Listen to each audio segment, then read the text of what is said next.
Rubismeyer. Joining me today is Brian Kale. Hey, what's up? Joe What's Yang. Hello? And Chris, I don't know. Yep, that's right. What's I your don't last know. name, Chris? Coughlin. Chris Coughlin. Coughlin. Yeah. a good Hello. It's all right. It's very Irish. Yeah, I mean, yes. That's even more Irish than David Strong, and I'm pretty sure David Strong is actually Irish. The new guy. Yes, right. David Strong. He'll be on a future podcast after we buy him a microphone, because he is Yeah. poor. We would like to welcome him. So He's If he a actually writes stuff, yeah. he just started if today. he actually writes things, he probably deserves to be here more than me. No, who cares, really? Video games this week. What did you guys play? Chris, what did you play? The new guy. A little independent, small team game called FIFA 15. You were talking about that last time you were here. Yeah, I just keep playing it. I fear looking at my hour count because I've been playing it since it came out in September. I'd say I play at least one game daily. It's a problem. Wow. That's about it. Awesome. Joe, what have you been playing? I've been playing Sorcery 3. How is I'm that? under embargo, so I can't really say much about it. Oh, how long's the embargo? Until April 23rd. This will be up before then. Who are we kidding? It might not be, but anything else you've been playing? I've been playing some Ultimax and a little bit of... I've been playing Skyrim a little bit recently. Yeah. Yep. Getting more into the mod scene again. Yeah, I loaded it up and I changed the E and B settings a little bit. Yeah. And then I said, wow, this horse texture is very high resolution. And then I quit. I had a similar experience this week. Hearthstone was just released for iOS, phone specifically, and I installed it. I opened it up and promptly deleted it and installed Desert Golfing and did not look back. Dude, So I've Desert played- Golfing is so fucking good. Yeah, it is really good. I used to think I didn't understand it, and then, yeah. Yes, Blizzard. I uninstalled Hearthstone before I even played a game on my phone and installed Desert Golfing instead. Other than that, I'm going to download Axiom Verge, I believe, here. I might do something on that. It's a Metroidvania-style game. Getting a lot of buzz, so... It looks really cool. Yeah, everyone I've heard that's played it has been really impressed. There is an element of randomness in the game, so you can get through the game with different strategies and weapons. The levels will be the same, but you might not find the same items as everyone else. So that's cool. We'll see about that. Alec, what have you been playing this week? So, I've been playing install new software on a new laptop game, which involved me calling fucking Microsoft tech support, which was infuriating. That's always... I've also been playing Mortal Kombat X for the How is that? PlayStation 4 home entertainment system. How is MKX? Not 10. Specifically not 10. It's X. I am not good at it, to no one's surprise. It's very bloody, and so I started the story mode, and I got through the first, 3 fights fine. Also, there are QuickTime events, because fucking why not? Did you play Injustice Gods Among Us? I did not. Okay, I believe it's written with the same people, and there are QTEs in that as well. Yeah, it's just really long cutscenes that you're like, this should be a fight that I'm doing, because this is a one-on-one fight. I'm not sure why I'm not doing this. And then eventually it's like, no, this is the one-on-one fight that you actually get to be a part of. Yeah. Which That is sounds like a real bummer. In Mortal Kombat 9, or whatever the last one was, Mortal Kombat, yeah. I remember the story mode. One of the things I really liked about it was that anytime there was a fight, you kind of got to participate in some way. It never had those, watch these characters do cool things, and then eventually you'll get to control it. It was always just, this is an action movie, and you get to control the action parts. Yeah, this is the exact opposite. It's like 6 minutes of fucking CGI shit, and then you fight. And it's kind of nice because, it's seamless or whatever. I don't know if that's new. Probably not, brand new. And that's Injustice also has... Yeah. I mean, honestly, it probably doesn't do that much that's, straight up new.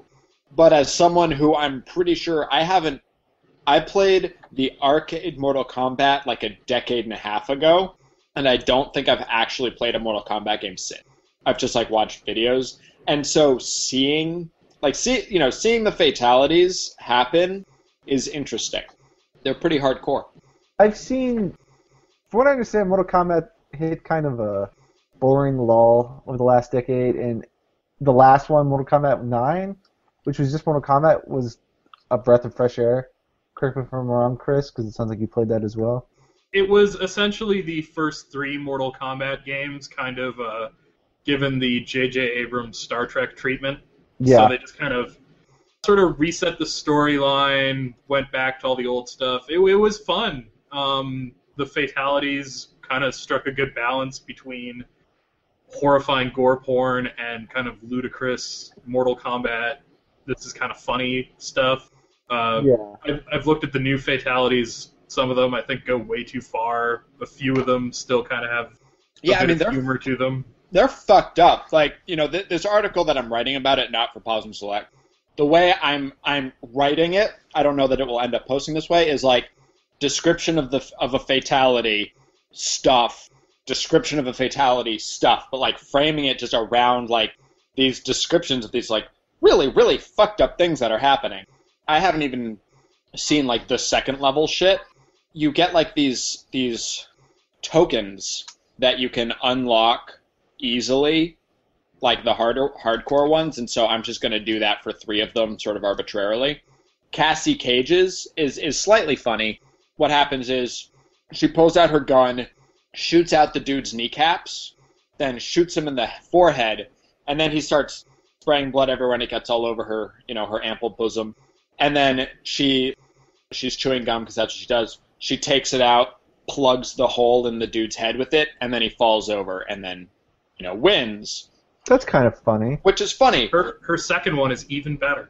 And on the other hand, very humorous. On the, there's the insect lady pulls insects, shoots them through the person, and then pulls them back so there's 2 holes, and then launches them again, and it just eats all of the flesh from their head, and then the head rolls, and then she stomps on it. And it's like, that's not really funny. That's just like, that's excessive. The new ones remind me of this friend I had throughout sort of grade school and high school who used to watch horror movies and would laugh hysterically at the gratuitous violence in them. And it seems like the fatalities in this new Mortal Kombat game are made for someone who finds that level of sort of gratuitous violence to be hilarious, rather than someone who's going to respond in abject horror at what they're seeing. Yeah, Alec, I would say check out Injustice. That has been the best Mortal Kombat game I've ever played. I mean, I have Injustice. Sony gave it to me with my PS4. I just never played it. The name drops. But it's a great game. I would highly recommend it. The violence is not over the top. It's because it's, DC and stuff. There is violence, but it's balanced. There's some really dumb shit in that game happens. Like, Superman's fatality is he flies up to space and then launches himself back down to Earth and punches you. But the camera stays in space, and all you see is this massive explosion of him hitting the ground. Stupid stuff like that. So, I'd check that out. So, yeah. What do we have on the dock? So nothing really. It's been a slow news week, so kind of just there was a new Guitar Hero announced. We can get to that. I kind of want to talk about remasters and remakes in light of the Grand Theft Auto stuff on Steam. There have been a lot of people on social media talking about wanting more remasters and remakes instead of wanting less. I kind of wanted your guys' opinion on what you felt about this generation and its penchant for remastering games, which is essentially re-releasing a game. It would be a cool game that they should remake, especially in HD. What's that? Shadow of the Colossus. Didn't they? They already remade that. Nope. They really re-released it in Eco. Nope. Didn't they? Nope. Well, they're not going to ever none of these games are remake. They're just quote-unquote remasters where all they do is up-res the game a bit. And it's too expensive. That's the bummer. I wish they'd go back to like PS2 era games and remake them. Like, I want to play the original Onimusha. You still can. Completely remade, new assets, new zombie samurais. But I want to relive the day that where we play Onimusha Warlords 2 in my friend's basement. I liked that Onimusha 3. That was the bad one. Wait, what? It was. Onimusha 2 was really bad. Onimusha 3 was great with genre now. Oh, such a good game. The story was terrifying in the leaps they made to get you from 16th century Japan to modern day Paris. Who cares? It was It really played dumb. so well. It did. It was really well done. You could They still go managed to back actually and play. blend Resident Evil and Devil May Cry in a way that wasn't a disaster. They didn't completely do away with the kind of survival horror elements, but they also made it action-y enough that it wasn't as cumbersome as Onimusha 2 was. So how about instead of a remake, they just make a new one? I'd rather have a new one than a remake. But Nobunaga won't be in it. What are you doing to me? Dude, you just said they made logical leaps to get you to Paris. Nobunaga's in the new one. Why? Because fuck you, that's why. No, I'm just joking. Yeah. I wish stuff like that was available on newer systems in a more accessible way, but I do think the prices they're charging and the recency of some of the games they're remastering is just very exhausting at a point. I'm kind of sick of it, but then again, I'll probably buy that Devil May Cry 4 remaster they put out, so I'm also part of the problem. Yeah, well, you see people on social media, and they want more. They'll ask, what game you want remastered? And you see, like, everyone. People are they're remastering Borderlands. They're putting out Borderlands this year, which is Borderlands 2 and the pre-sequel, but not Borderlands 1, which was the only good Borderlands on the new systems. You know, these companies are happy to repackage and resell you shit you already own. I mean, I think that, and I'm reasonably sure I wrote about this somewhere, you know, I'm sort of the mind that a valid use for a remake would be to give an up-and-coming studio a chance to sort of, like, cut their teeth on a game that currently exists, you know, and they take it and then they sort of rebuild it for the new generation, you know, maybe they try to put a little spin on it, whatever, you know, and so that's a remake more than a remaster. I don't really know that remasterings have much. Well, remasters and remakes are separate things, although they fall into the same category of, you know, I think a remake is much more compelling than a remaster. Especially if you're gonna, you know, even pay budget price for it, like. Yeah. At what point do we fall into the trap that movies are in, where it's bottom of the barrel shit, and Michael Bay is ruining your childhood over and over again? Doing a crass commercial remake of something that was already a crass commercial cash-in the first place really that bad? So here's how I view it. The problem with a remake is obviously that in some way it colors the experience. What would be sort of ideal, and I mean, this is what Grim Fandango did, this is what Halo did, is they basically had the original game, but then they had the new game that you could basically play on top of it. And I think, you know, if they could build in like a port of the original game that you can play on the new thing, and it's just like some, you know, sort of basic emulation, whatever. But then with that, you have, you know, this new version of the game. Then it's like this new team gets a chance to do something. It's kind of like if the special edition of the Star Wars films came with the original Star Wars movies. You know, but they don't, and there's no guarantee that these new games would do that. And I agree, because this is what you mentioned last time we kind of had this conversation in brief. The Grim Fandango did it the right way. Halo did it the wrong way. Halo was more of a remaster than a remake, and also it didn't fucking work. No, I'm talking. That's the Master Chief Collection. I'm talking about like Halo Anniversary. Okay, sorry. Yeah. I thought you meant like, because the Master Chief Collection, which is kind of what I'm talking about here when I'm talking about the remasters, is a blatant, we got nothing, we got to sell you something. Let's tell you what you already got. And it might even fucking work, because let's face it, we don't even care. We're busy making Halo 5 or whatever they're on 6. Oh, and by the way, it's Halo 6. It's the same game 6 times in a row, and I know there's subtle nuanced differences. I mean, Halo 1 was great, Halo 2 was not great, you know, Halo 3 was fun. Those are the differences. ODST was great, was the best of them. But, ODST is weird and alienating, and I do not acknowledge it in the Halo canon. But you know what I mean? It's like our culture, these online, the people who love it. Alienating. That was clever. But you know what they should remake? They should have the developers behind Habbo Hotel do Fatal Frame 1. Totally play that game. Yeah, Fatal Frame 1 is a game that could stomach a remake because that's it's old enough now where it's been far enough out and enough people did not see it. Should people have seen it? This is something that I've heard people say about movies too, is that we tend to remake the wrong movies. What we should be remaking are not the greats, is we should be remaking the middling things that had a lot of potential that weren't realized for one reason or another.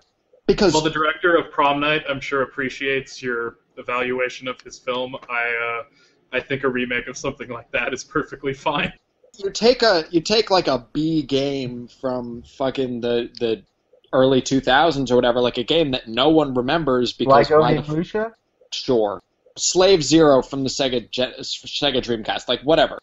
Some game that was not very good, had potential, could have been something great if there had been more money or more time or whatever. Daikatana. And then someone takes Daikatana and they make a good game out of it. You make Daikatana, and actually make the game that John Romero thought he was making. Because there are so many games that have potential. Here's sort of an exception, and also it's both a good and bad example. Killer 7. I love Killer 7. Doesn't need a remake. The game still holds up. I love that game, but that game should have been on the Wii. Yeah, and they should have remade it to take advantage of the Wii. And people kept saying, "Oh, it's going to happen, and it never did. And that is the biggest upset of the entire history of video games for me, is the fact that they never remade Killer 7 for the Wii. Aren't Suda51 games supposed to control awkwardly? Isn't that almost part of his aesthetic in a way? Like, as soon as you make one of his games playable in a really accessible way, aren't you ruining half of what makes it, I don't know, funny or... And that statement right there holds up for a lot of games that people won't remake. Like, people say, remake Final Fantasy VII and fix all that bullshit. And I'm like, isn't that part of Final Fantasy's charm and, like, its history? Taking that stuff out and changing it would alter the game. The thing that I don't think applies to Killer 7 specifically is that I'd still want it to be on rails. I'd want it to basically be, you use the nunchuck in one hand and you move on rails as before, but then when you decide to go into gun mode, you're using whatever. But as far as I remember, there was a lock-on and shit anyway, so it's not, it wasn't a hard game. And I didn't even think the controls were that awkward. But they would have been more sort of fundamentally compelling if you if you'd been able to shoot them with a Wiimote because of the way it was structured. Like, I honestly felt that control scheme, because it only required one analog stick and, was a shooting gallery at other times. Like, I honestly thought that was perfect for the Wii and sort of what that control system allowed for. It was disappointing that nothing ever came from it, because I love Suda51 games. Oh, you know what? Actually, no, he's a perfect example. He made this game, I think it was called Manhattan. I don't know. This news gathering game. It was like a horror game where you played a news reporter and you were like in a haunted house or something, and you just had to film events as they were happening. Are we talking about Fatal Frame again? No, we're not. We're talking about, I think it's called Manhattan, but I could be wrong. It was a thing that Suda51 worked on before he got popular. You would literally be the cameraman, filming your news anchor, getting dragged off into the distance or whatever. But it was that kind of thing, and that also would have been a really interesting game to utilize motion control if done accurately. Oh, do you mean Michigan Report from Hell? Yes. Okay. I had to look it up, because I know what you were just saying was familiar, but Manhattan seemed a little off, and then Michigan, that's what it was called. Whatever. Close enough. Report from Hell, close enough. Very different landscapes, I think. Michigan, Detroit, post-auto industry collapse, very haunting. Manhattan, kind of cosmopolitan, wouldn't really make a great location for a horror story. It's not like it was in the 80s here. But I think we're a little off topic on the modern remasters and remakes. Yes, we can talk about games from a generation ago and make a case for almost any of them, but they're remaking Devil May Cry or remastering Devil May Cry. Don't you think it's a little bankrupt, cheap, dishonest? I think it's bankrupt and if it's stopping companies from making newer games. And that's what I mean by if you're giving it to up-and-coming companies as a chance to cut their teeth working on a good title and sort of fundamentally understanding what makes a game good, I don't see a problem with that. But if whatever that fantastic studio is that Ninja Theory, if Ninja Theory is like putting team members who should be working on a new game on a remaster, it's not that it's creatively bankrupt, but it sucks. Like it's a creative waste of time and resources that could be going towards something new and amazing and interesting and whatever. Well, case in point, who makes the new Halo games? It's not Bungie, it's 343. 343 was the development team that made the Master Chief Collection. And they had to stop working on Halo 5 to fix the problems with the Master Chief Collection, and it delayed the new Halo now. Right, that's a problem. So that's indicative of the problem right there. That's a perfect example. There's also, we don't know, there's a lot of hush-hush behind the scenes, but you also look at what's coming out this year, and aside from the amazing indie scene, most of the AAA games of the last year and the year to come are either remasters or Bloodborne. I mean, we're getting The Witcher. We still don't know if that's going to be good or if it works. There's going to be the Metal Gear game. We don't know if that's going to be good or works. We know that's going to be good. It won't work. Metal Gear games don't work, but it'll yeah, be that's good. true. But it's going to be more like, what was the? We're going to have a new Assassin's Creed. That will neither work nor be good. They should take a year off on Assassin's Creed because they've hit the market threshold for how much we're willing to bear on that. You know, the Metal Gear, it's going to be another Peace Walker. It's supposed to be like a AAA version of Peace Walker, and Peace Walker was the worst of the Metal Gear games.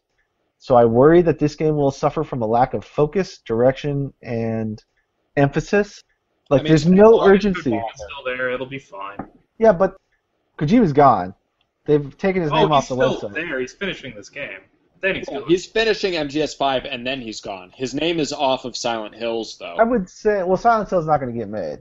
I would say that Kojima is probably the game's mostly done. What's a Metal Gear game if it doesn't have any urgency behind it? And if you're pausing to fly back to Mother Base between missions and stuff, it just I don't feel any urgency. How's that any different than in 3 when you had to pause every 5 minutes to adjust your camouflage? At least that was 2 where you had to pause every 2 minutes to listen to someone talk at you. Yeah, but all of those were contextualized within the game. So doing the medical stuff, yes, it took us a long time, but you assume he's doing it right then and there. And then the codex, it's in his head, man. Who cares? And he's still there.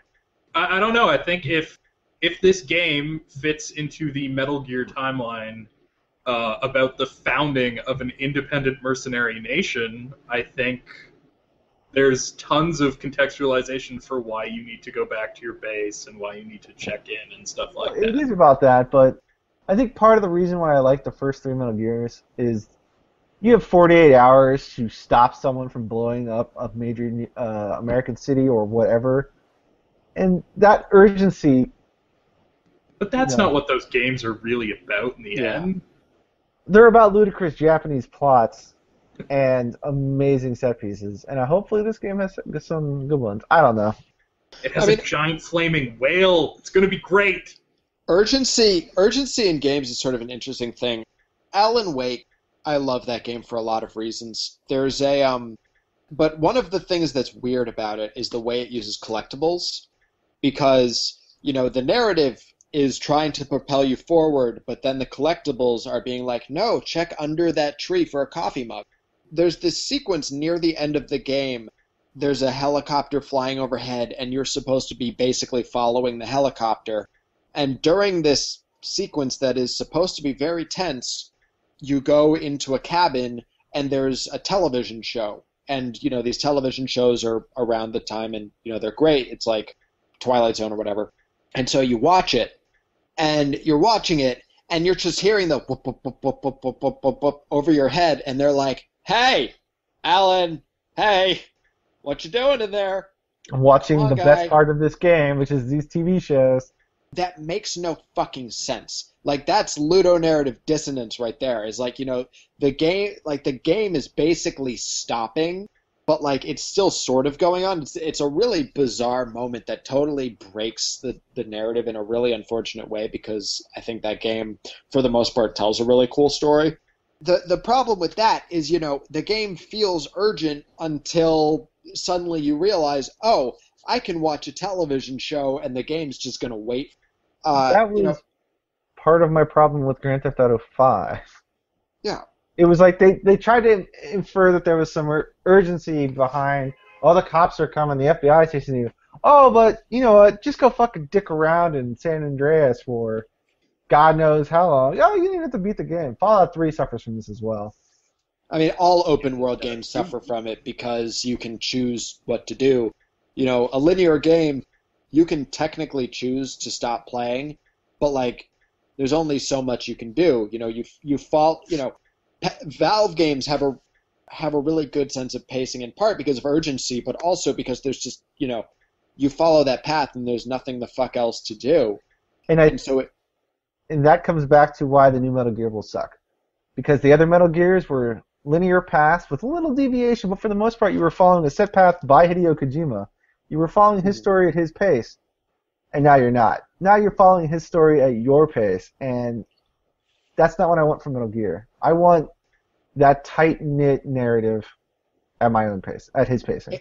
It'll be fascinating to see if he tries something to sort of force it to be at his pace, even if it is open world. And did you play Peace Walker?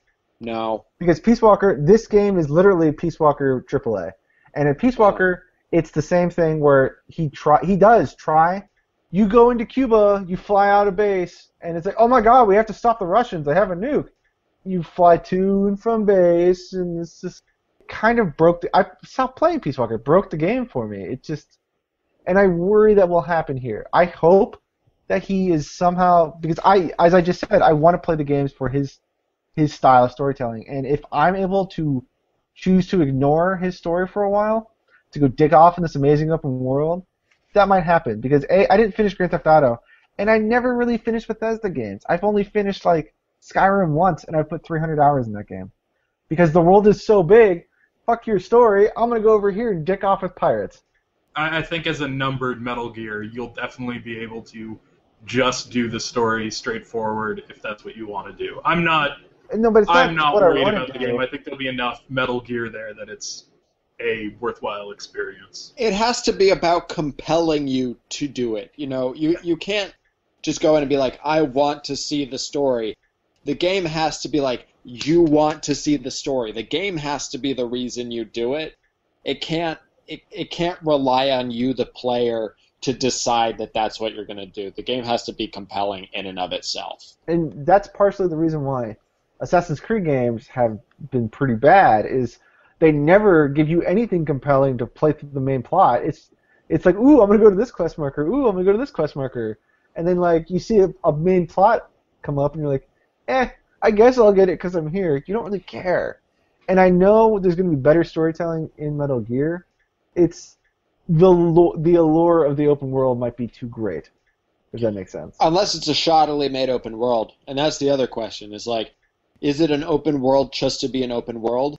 Because if it's an empty open world, then you're just going to follow the narrative because there's fuck all else to do. I think it might be more like the episodic mission areas from 4. So instead of a open world, it's more like you go to an area as part of the story, and then within that area there's a sequence of tasks, soldiers you can recruit, things like that you can do in addition to completing the mission that's part of that episode.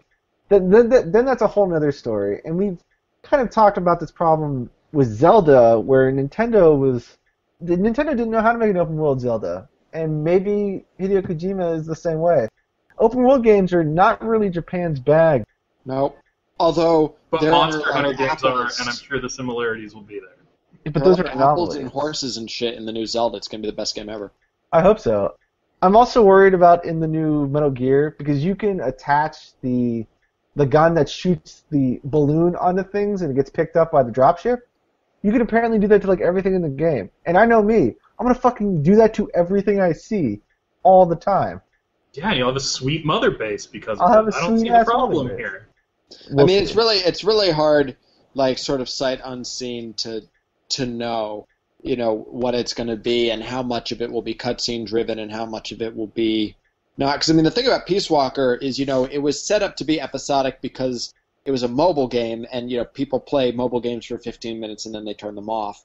And Peace Walker came out when that was like the height of the concept, and that's not necessarily true anymore. Some people still subscribe to that theory, and some people don't. And it's Well, Peace Walker's a Monster Hunter game in many ways.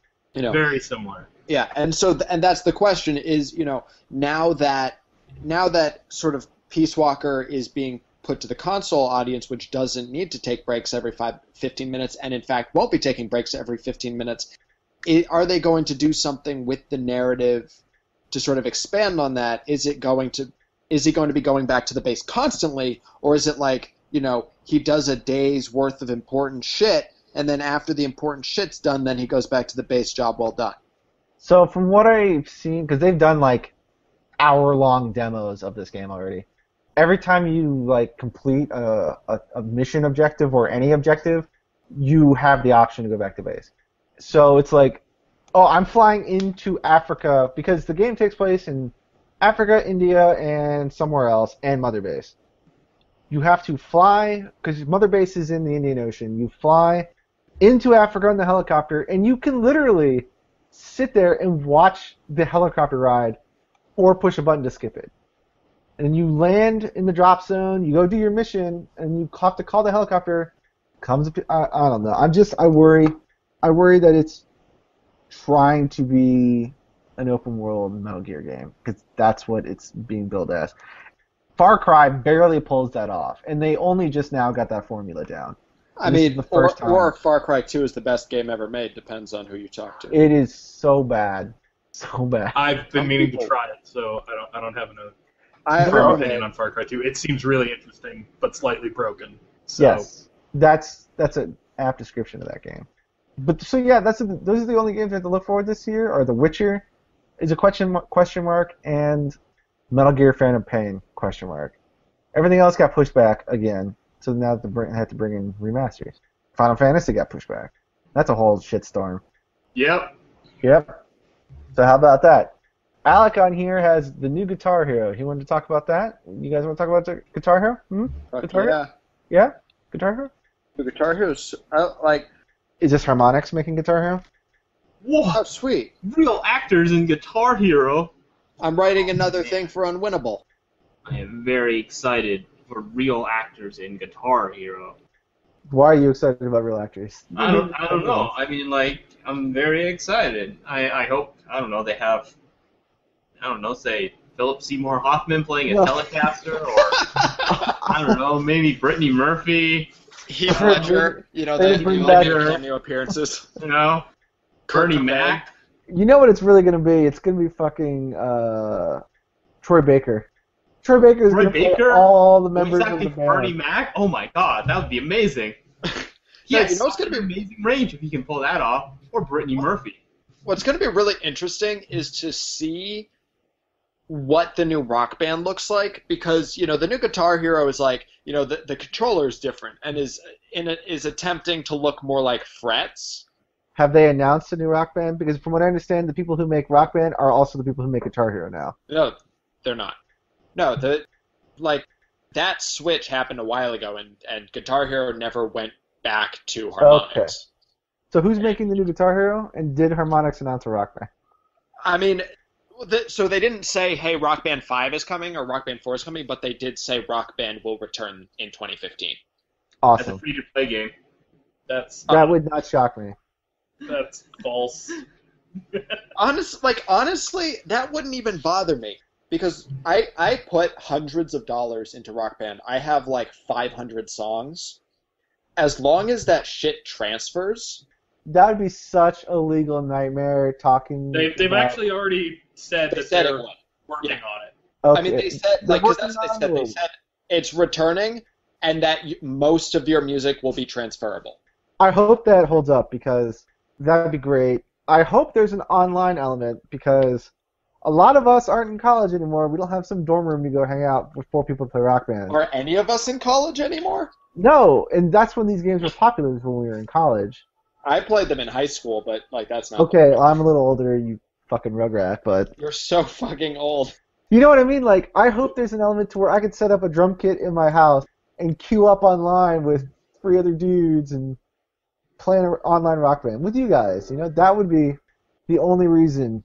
If that doesn't have that, I'd be very I'm one of those people who play Rock Band by myself. Like, I play Guitar Hero a lot by myself, but it's much more fun with people. oh, absolutely. I mean, I was also the person who was so much better than everyone else that it was like almost not fun for some of the other people. You're good at a video game? Question mark? On the drums. I'm relatively good at the guitar. Yeah, but you can just set your own difficulty level and everyone can play with you. I know, but like I get into it and I'm like, I have to be like, okay, everyone do star power right now so we get the maximum thing, like, and other people who are just like, I don't get it. And then I would say, fuck you, and then I'd like take my drumsticks and stab it through their ears, and then like they'd fall over bleeding, but I'd keep going because I'm not going to fail out because they're fucking dying on the floor. It's awkward. Now we have to go to Alex's house and play Rock Band. There's going to be a weird first-person camera. So what was this? What happened in this announcement? Tell us about it. Okay, well, so it's actually interesting because I was thinking about VR earlier. They're basically doing VR. So they're mounting cameras to.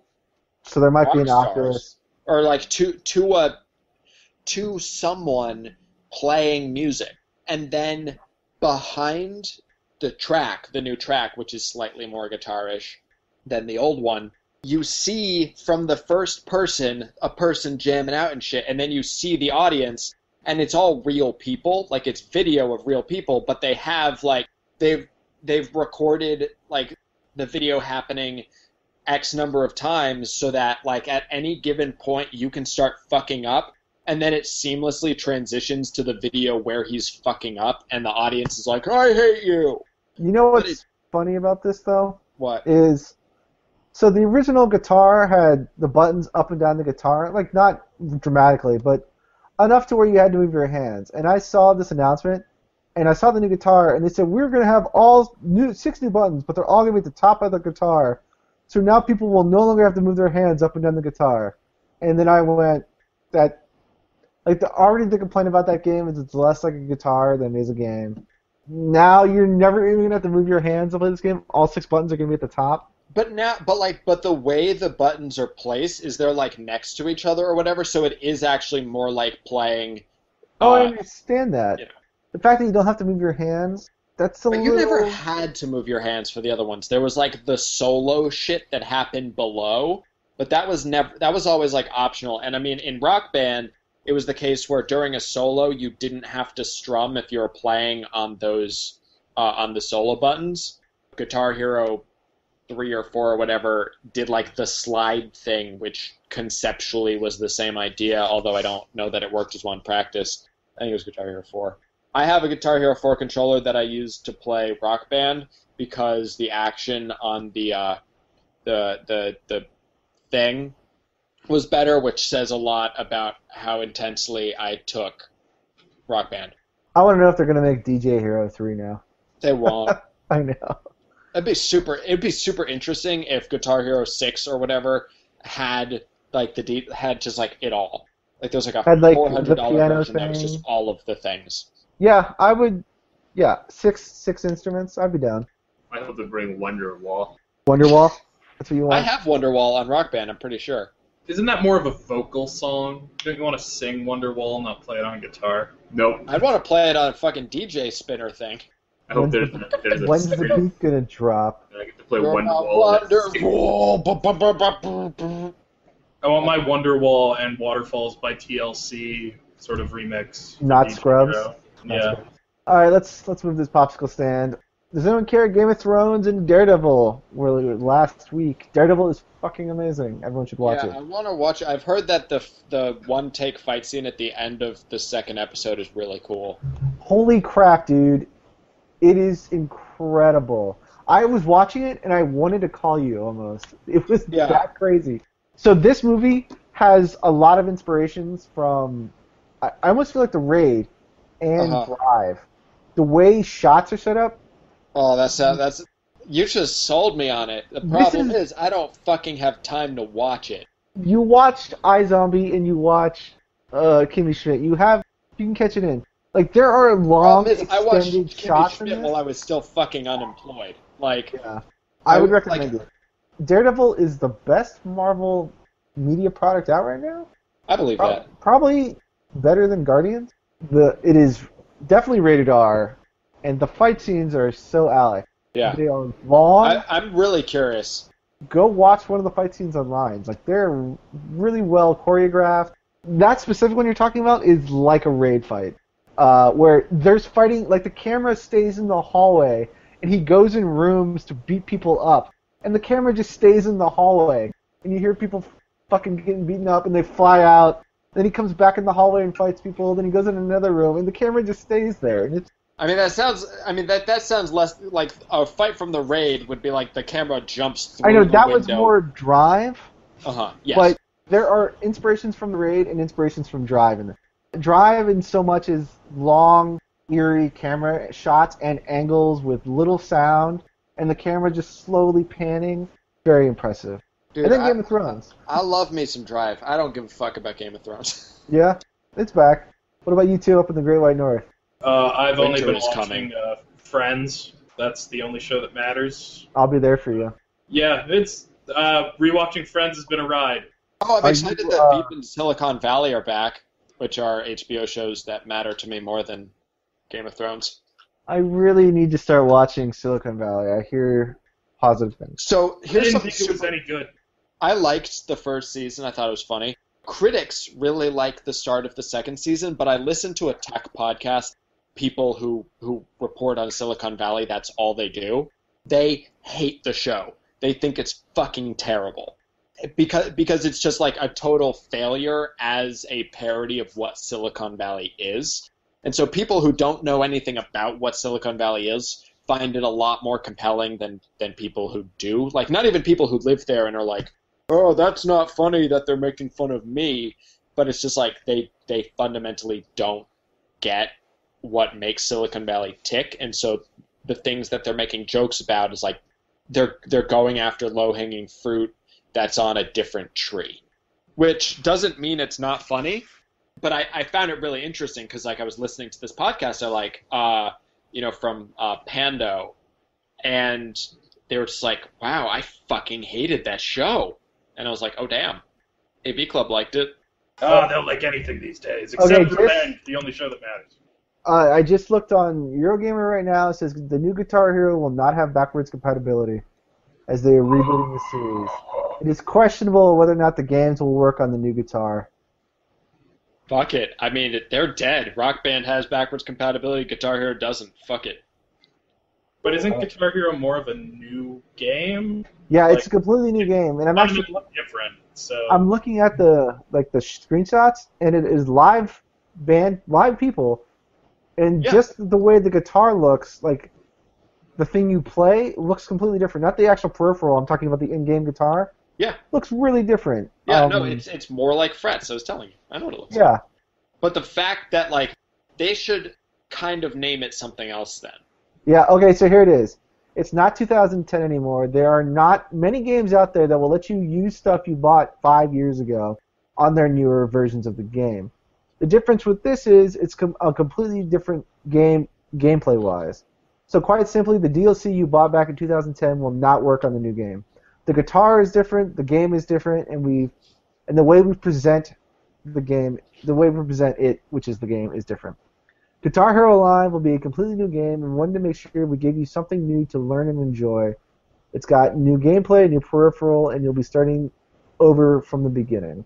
So that's the answer to that. Yeah, it'll be really interesting to see what the new Rock Band is, and if it, because I could sort of see it being exactly the same game, but I also totally I can't see it not being different.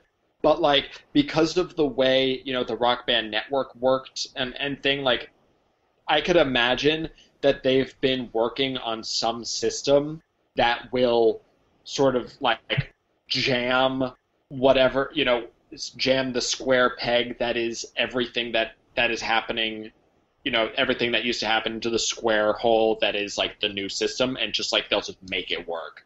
Just so they can say that it has backwards compatibility, even if it's like a subpar experience because of it. Has Rock Band already said they have backwards compatibility? Yes. You might be right then. Then that means the new Guitar Hero has to have amazing everything. Yeah. It is set to come out later this year, fall. They say autumn because they're British, but it's set to come out this fall on PS4, PS3, Xbone, X360, Wii U, for €89.99, which is 60 American. So you're getting the game and the controller for $60. That's pretty good. No, I think you got it backwards. I think it's $80. It says €89.99, which is about 15 That's like $20 more. 110. Yeah, no, you're going backwards, dude. Right. It's $110. Yeah. If it was $60, that would be a game changer, but there's no way. There's a lot of interesting elements here. Oh, you know what? The reason Rock Band has to be backwards compatible is because the new Guitar Hero is just guitar, and so it's going back there. Whereas Rock Band is sort of forced by the fact that it's all of like the drums aren't going to get any drummier than the version that had the 3 cymbals. Like, that thing with 7 things, like that's as drummy as that's going to get. The singing isn't going to get any singingier. Realistically, only the bass and the guitar change. And Rock Band already had that like pro guitar, that they built in sort of later. And so what could happen? So with that one is that you could download songs and you could pay an extra $1 to get the pro guitar. And so it's possible that you can download the old things and pay $1 to get an updated version that works with the new peripherals. Hopefully, I would hope they'd at least... because I don't think your PlayStation 3 peripherals will work on the PlayStation 4. Oh, they totally won't. If they do, that's great, but I doubt it. And I would hope that they would at least try to update it in some way. And then, as you said, just ham-fist it into working. Yeah. It is harmonics, though, right? Yeah. Their track record of late has been a little shaky. Yeah, well, it's an exciting time that both these games are coming back. They were a big part of last generation, so... I'm excited. I'm interested to see what happens. So, Joe, what did you learn today? Well, that's a good question, Brian. I would just like to take the second right now to say, Nicholas Bunce, I am calling you out. Fight me in Pokemon, you son of a bitch. Thrilla in Manila, my Mega Slowbro team will take you down. Come at me. I thought you couldn't use Slowbro. I thought you couldn't use Slowbro. Weren't you playing by the, I thought you couldn't use Slowbro. Aren't you playing by a specific... Yo, I totally can, man. What are you talking about? All right, well, Nick, you've been called out. Chris, day 2 of the podcast. What did you learn today? Never go full Slowbro. Never go full Slowbro. Alec? I learned that fucking Daredevil is like dry. And I learned that Joe's using Slowbro. Good night, everybody. Only I learned anything. Manila. What was that? And that was the Passing Time radio show. Thanks, everyone. See you next week. Someone needs to do the Krusty the Clown voice. That's not Krusty the Clown. That was close, and I said that because I knew you were the only one who sounds close enough to do. Do you mind if I smoke? It won't affect the test.